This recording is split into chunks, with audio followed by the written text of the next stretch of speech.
ಮಸ್ಕಿ ಬೆಟ್ಟದ ಮಲ್ಲಿಕಾರ್ಜುನ ದೇವಸ್ಥಾನದ ಸ್ವಚ್ಛತೆ. ಮಸ್ಕಿಯ ಅಭಿನಂದನ್ ಸಂಸ್ಥೆಯ ಸಂಡೇ ಫಾರ್ ಸೋಷಿಯಲ್ ವರ್ಕ್ನ 212ನೇ ವಾರದ ಸೇವಾ ಕಾರ್ಯದ ಮೂಲಕ 2ನೇ ಶ್ರೀಶೈಲ ಎಂದೇ ಪ್ರಸಿದ್ಧತೆ ಹೊಂದಿರುವ ಮಸ್ಕಿಯ ಶ್ರೀ ಬೆಟ್ಟದ ಮಲ್ಲಿಕಾರ್ಜುನ ದೇವಾಲಯದ ಮೆಟ್ಟಿಲುಗಳಿಗೆ ಬಣ್ಣವನ್ನು ಹಚ್ಚುವ ಕಾರ್ಯವನ್ನು ಕೈಗೊಳ್ಳಲಾಯಿತು.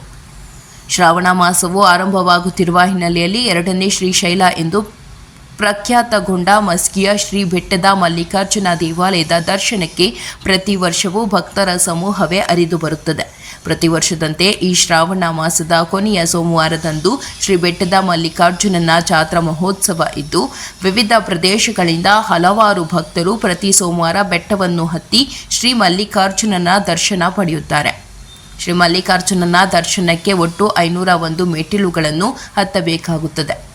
212ನೇ ಸಂಡೇ ಫಾರ್ ಸೋಷಿಯಲ್ ವರ್ಕ್ನ ಸೇವಾ ಕಾರ್ಯದಲ್ಲಿ ಮೂಲಕ ಈ 501 ಮೆಟ್ಟಿಲುಗಳಿಗೆ ಬಣ್ಣವನ್ನು ಹಚ್ಚಿ ಮೆಟ್ಟಿಲುಗಳ ಸಂಖ್ಯೆಯನ್ನು ಬರೆದು ಶ್ರೀ ಮಲ್ಲಿಕಾರ್ಜುನನ ದೇವಾಲಯದ ಆವರಣವನ್ನು ಸ್ವಚ್ಛಗೊಳಿಸಲಾಯಿತು.